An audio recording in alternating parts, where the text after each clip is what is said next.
La seconde épître aux Corinthiens, chapitre 3.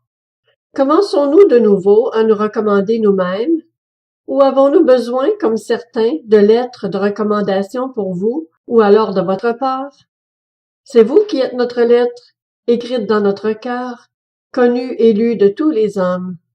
Il est clair que vous êtes une lettre de Christ, écrite par notre ministère, non avec de l'encre, mais avec l'Esprit du Dieu vivant, non sur des tables de pierre, mais sur des tables de chair, sur les cœurs. Telle est l'assurance que nous avons par Christ auprès de Dieu. Je ne dis pas que nous soyons capables, par nous-mêmes, de concevoir quelque chose comme si cela venait de nous. Notre capacité, au contraire, vient de Dieu. Il nous a aussi rendus capables d'être serviteurs d'une nouvelle alliance, non de la lettre, mais de l'esprit, car la lettre tue, mais l'esprit fait vivre. Or, si le ministère de la mort, gravé avec des lettres sur des pierres, a été glorieux au point que les Israélites ne pouvaient pas fixer les regards sur le visage de Moïse à cause de la gloire dont il rayonnait et qui pourtant était passagère, combien le ministère de l'Esprit sera plus glorieux.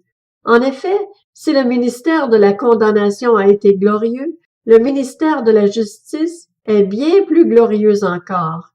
Et même, de ce point de vue, ce qui était glorieux a perdu son éclat à cause de la gloire qui lui est supérieure.